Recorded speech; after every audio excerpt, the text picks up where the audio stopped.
Código Civil de la mayoría de los estados de este país y del mundo establecen u obligan tanto al arrendador como al arrendatario a tener un año de permanencia en el lugar para tener esa garantía a la vivienda. Ese era el espíritu de la ley. Sin embargo, hoy, pues ya lo decías tú, los jóvenes, pero no solamente los jóvenes, 33% de los hogares hoy son unipersonales, pues quieren tener esa facilidad de moverse.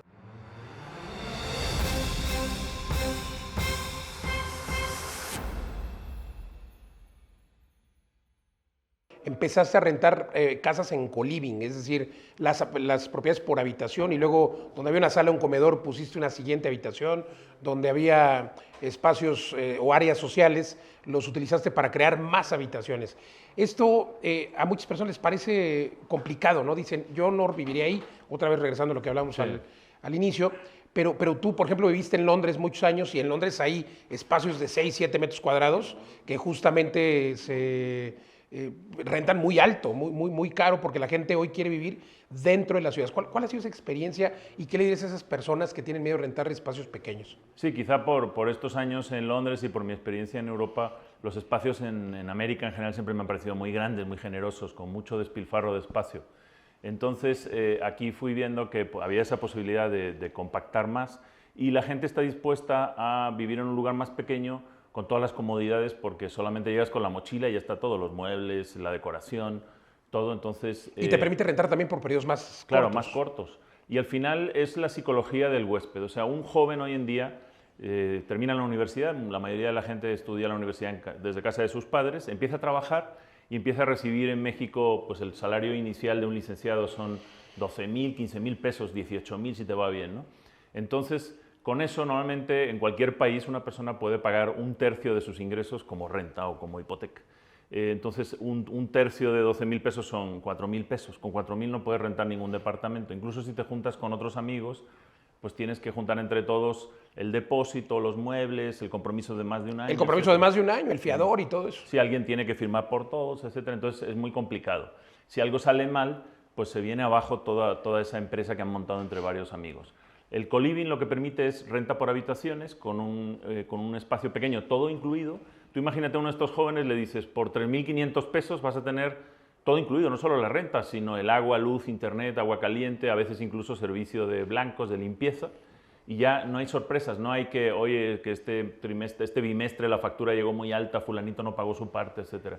Entonces, esta parte de la certidumbre es lo que valoran mucho los jóvenes y los millennials, ¿no? Saber exactamente cuánto voy a pagar, tener un espacio pequeño pero muy bien situado respecto a los lugares de entretenimiento, de trabajo, de estudio y dedicar el resto, si gano incluso, por ejemplo, 20.000 pesos, por lo que me sobra lo voy a dedicar a viajar, a hacer otras cosas, experiencias y no necesariamente en acumular una deuda o rentar un departamento muy caro por el Estado. Y con la facilidad de que si este mes que termina me quiero mover, no me van a penalizar y puedo, al contrario, extender o no mi estadía en esos departamentos. Es que el mundo del arrendamiento ha cambiado. Esas rentas que conocimos, porque me atrevo a decir que no volverán a ser igual que conocimos por periodos, pero es que es tan nuevo, Pablo, que el Código Civil de la mayoría de los estados de este país y del mundo establecen u obligan tanto al arrendador como al arrendatario a tener un año de permanencia en el lugar para tener esa garantía a la vivienda. Ese era el espíritu de la ley. Sin embargo, hoy, pues ya lo decías tú, los jóvenes, pero no solamente los jóvenes, 33% de los hogares hoy son unipersonales, pues quieren tener esa facilidad de moverse, cambiarse de ciudad, cambiarse pues de zona de la ciudad, en fin, y esto debe hacer más flexible la ley y deberíamos buscar justamente que las autoridades lo entiendan y pues puedan haber arrendamientos, que hoy la figura pues más bien jurídicamente hablando es hospedaje, y es ahí donde muchas personas se confunden y dicen, ¿cómo voy a rentar una propiedad por un mes? ¿Cómo lo hacemos en Vive las Rentas? Sí, pues en Vive las Rentas hacemos un híbrido entre, digamos, el hospedaje, que sería el lado hotelero, ¿no?, por noche, y el arrendamiento, que es más de un año, ¿no? Entonces, entre medias hay un espectro muy grande y muchos de nuestros edificios están en estancias de medio plazo, por ejemplo, de 1 mes a 3 meses o de 3 meses a 6 meses. Ese es el periodo que está desatendido, digamos, legalmente, pero si uno rasca y pregunta, vas a encontrar, y varía mucho por municipios, ¿no? Por ejemplo, aquí en Guadalajara encontramos que hay un mecanismo que se llama alojamiento temporal, que te permite crear, por ejemplo, Lofts La Paz, que es un edificio de 44 apartaestudios, de unos 15, 18 metros cuadrados cada uno, y la licencia está hecha para ese modelo, ¿no?, que es un modelo de alojamiento, pero no necesariamente hotelero, digamos, no es un hotel, y son estancias de medio plazo. En Estados Unidos, por ejemplo, todo lo que sea menos de 30 días se considera hotelero y más de 30 días ya es arrendamiento. Entonces, faltan fórmulas para ese espectro entre los 30 Para días esa media. y el año, sí.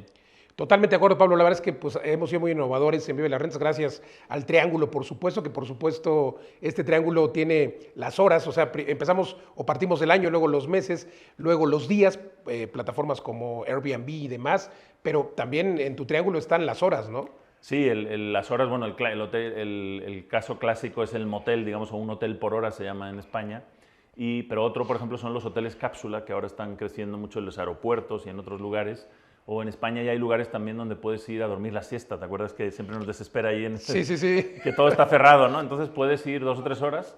O ahora con la pandemia, por ejemplo, algunos hoteles han empezado a rentar las mañanas, ¿no? Dice, bueno, la mañana está libre porque la gente de viaje normalmente sale a las 8 de la mañana y entra al hotel. Y la rentan o para dormir o para trabajar. Para trabajar, exacto. Yo he rentado una habitación de hotel para hacer un webinar, por ejemplo, porque no tenía otra opción.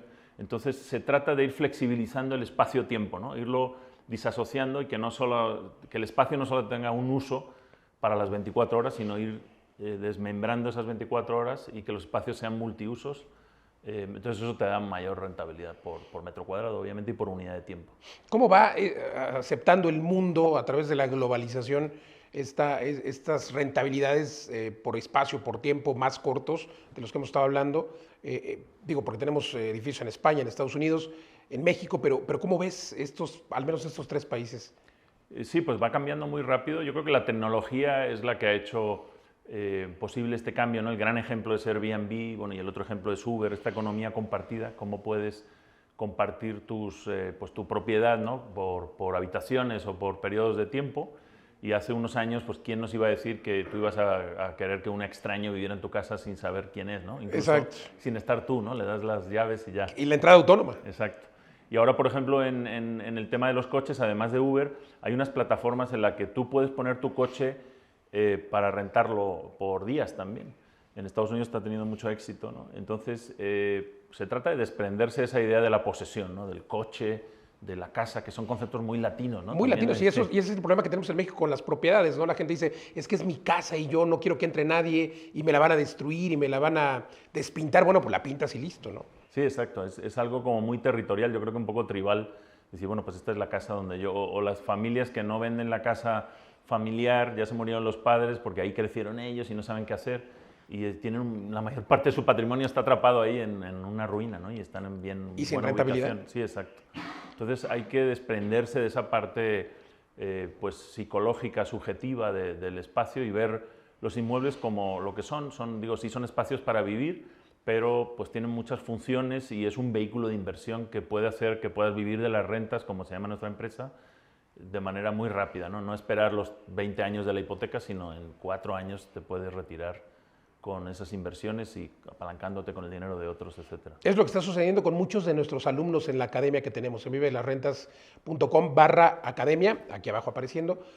¿Por qué las personas tienen más o menos este tiempo de espera para alcanzar su libertad financiera a partir de que hacen su primera inversión y que vienen a nuestro entrenamiento? Que por cierto, Pablo, eres maestro, Eduardo igual, fueron maestros de posgrado, de universidad, y esta formación como maestros ha permitido que podamos enseñar a nuestros alumnos todo lo que sabemos y se los podemos compartir de manera muy, muy puntual y muy eficaz, de manera que el 80% de las personas que vienen a nuestros entrenamientos hacen su primer deal antes de 90 días. Sí, correcto. Nos dimos cuenta, bueno, hay un método ya clásico en este movimiento de la libertad financiera que no es otra cosa que poder vivir, que tus ingresos pasivos paguen tus gastos de manera que no tengas que intercambiar tiempo por dinero, que es la manera en la que la mayor parte de la gente sabemos tener los ingresos.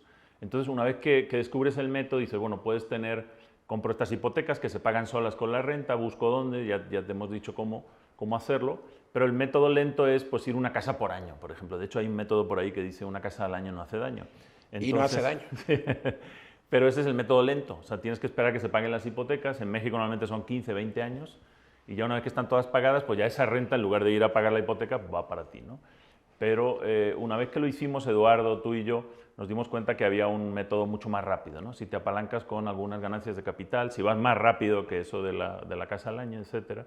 Entonces lo sintetizamos después de mucha prueba y error, haciendo esto de las rentas intensivas, co-living, apartaestudios, dividir departamentos como este en el que estamos, que ya al entrar aquí he propuesto... Que ya viste cómo dividir. Ya he visto 3 unidades rentables como mínimo. Digo, si hiciéramos un coliving haríamos 6.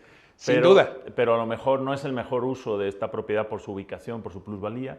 Entonces puedes hacer una venta, un apalancamiento, etc. Entonces, en esa escalera de crecimiento es lo que nos hemos dado cuenta que lo puede hacer cualquier persona prácticamente en 4 o 5 años, con formación, con determinación y trabajando en esos miedos para ir mucho más rápido.